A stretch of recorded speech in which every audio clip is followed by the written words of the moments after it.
बच्चों, हिंदी साहित्य की कक्षा में आप सभी का स्वागत है। हिंदी साहित्य की कक्षा 4 का अध्याय 16 पंडित राम प्रसाद बिस्मिल आज हम पढ़ने जा रहे हैं। हिंदी साहित्य हमें बोली ही नहीं, उसके साथ साथ जीवन जीने की कला, उसके महत्व भी सिखाता है। तो आइए इस अध्याय को प्रारंभ करते हैं। यह है अध्याय संख्या 16 पंडित राम प्रसाद बिस्मिल। पाठ परिचय से पता चलता है कि स्वतंत्रता संग्राम में देश के वीरों ने किस प्रकार अपने प्राणों की आहुति देकर इस भूमि को गौरवान्वित किया, इस पाठ में बताया गया है। पंडित राम प्रसाद बिस्मिल उन महान क्रांतिकारियों में से थे जिन्होंने देश के स्वतंत्रता संग्राम यानी आजादी की लड़ाई में महत्वपूर्ण भूमिका निभाई थी। इनका जन्म उत्तर प्रदेश के शाहजहांपुर में हुआ। इनके पिताजी का नाम पंडित मुरलीधर तिवारी था, जो कि कचहरी में साम बेचकर गुजारा करते थे। बिस्मिल जी का बचपन बहुत निर्धनता यानी गरीबी में बीता था। बचपन में वो तरह तरह के प्रयोग करते थे। इन प्रयोगों के कारण कई बार उनके पिताजी ने उनकी पिटाई भी की थी। बड़े होने पर आर्य समाज के संपर्क में आए, जिससे उनके जीवन में क्रांति आ गई यानी बदलाव आ गए और उन्होंने उनमें बुराई से लोहा लेना यानी बुराई के खिलाफ खड़े होने की हिम्मत, साहस मतलब हिम्मत जाग गई। धीरे धीरे वे संघर्षों की अनेक कलाओं में निपुण हो गए। निपुण अर्थात कुशल हो गए, लेकिन उनके मन में क्रांति की भावना का विकास गुरु सोमदेव ने ही किया था। इन्हीं दिनों लखनऊ में कांग्रेस का अधिवेशन यानी एक सम्मेलन होना तय हुआ। अधिवेशन अर्थात सम्मेलन, मीटिंग।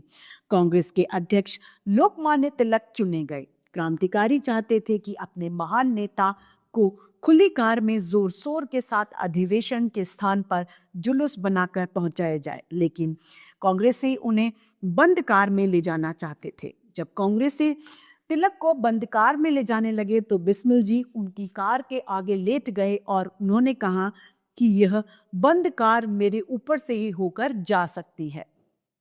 क्रांतिकारियों की इस जिद के आगे कांग्रेसियों को झुकना पड़ा और तब क्रांतिकारियों ने तिलक जी को घोड़े गाड़ी में बैठाकर उसे खींचकर अपनी शोभा यात्रा बड़ी धूमधाम से निकाली। इसी अधिवेशन में बिस्मिल जी को यह पता चला कि देश के अलग अलग भागों में अनेक क्रांतिकारी युवक सजग हैं और स्वतंत्रता के लिए अपना सब कुछ बलिदान यानी सर्वस्व बलिदान करने के लिए तैयार हैं।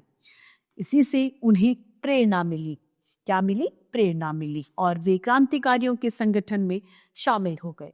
इसी दौरान उन्होंने एक पुस्तक की रचना की जिसका शीर्षक अमेरिका को स्वतंत्रता कैसे मिली था। यह पुस्तक अंग्रेजों के खिलाफ विद्रोह फैलाने वाली थी।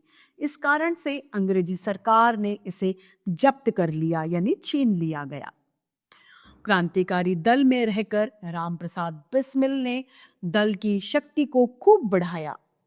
एक बार किसी षड्यंत्र के अपराध में अंग्रेजी सरकार ने उनके खिलाफ वारंट यानी एक दस्तावेज निकाल दिए। पुलिस इनको पकड़ने का बहुत प्रयास करती रही, भरसक यानी बहुत कोशिश करती रही, लेकिन बिस्मिल जी ने चरवाहा का रूप धारण कर लिया यानी पशु चुराने वाले वो बन गए और जंगल में बैठकर क्रांतिकारी किताबें व लेख लिखने शुरू कर दिए।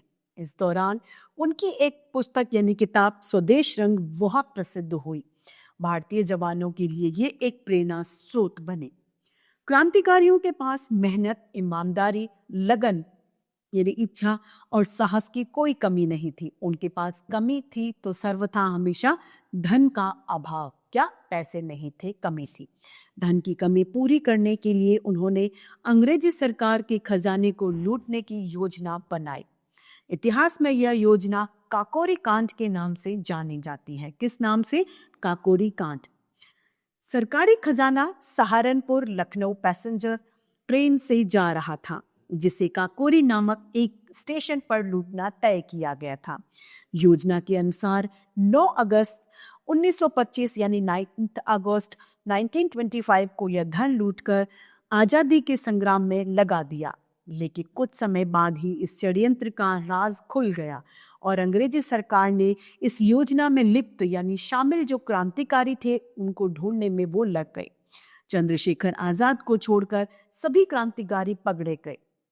सरकार ने मुकदमा चलाया और पंडित राम प्रसाद बिस्मिल, रोशन सिंह, राजेंद्र लाहिड़ी और अशफाकुल्ला खां को फांसी की सजा और शेष को काला पानी की सजा सुनाई। 19 दिसंबर 1926 को जब इन वीरों को फांसी के लिए ले जाया जा रहा था तो रामप्रसाद बिस्मिल जी ने जोर से नारा लगाया, मैं अंग्रेजी सरकार का सर्वनाश चाहता हूं। इसके बाद उन्होंने वेद मंत्रों का उच्चारण किया और हंसते हंसते फांसी का फंदा चूम लिया, यानी उन्होंने फांसी ग्रहण कर ली। उनका लिखा एक गीत आज भी क्रांतिकारी भावना को दर्शाता है। उन्होंने लिखा था, सरफरोशी की तमन्ना अब हमारे दिल में है, देखना है जोर कितना बाजुए कातिल में है।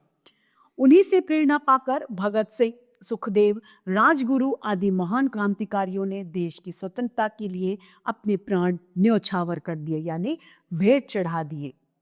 देश पर मिटने वाले इन महान क्रांतिकारियों को हम कदापि यानी कभी भी नहीं भुला सकते। इनके उपकारों को हम भूल भी नहीं सकते। तो इसी के साथ हमारे आज के हिंदी साहित्य की कक्षा यही समाप्त होती है। फिर से हिंदी साहित्य में ऐसे रोचक अध्याय लेके आपके समक्ष प्रस्तुत होते रहेंगे। आज के लिए इतना ही, फिर मिलते हैं। धन्यवाद।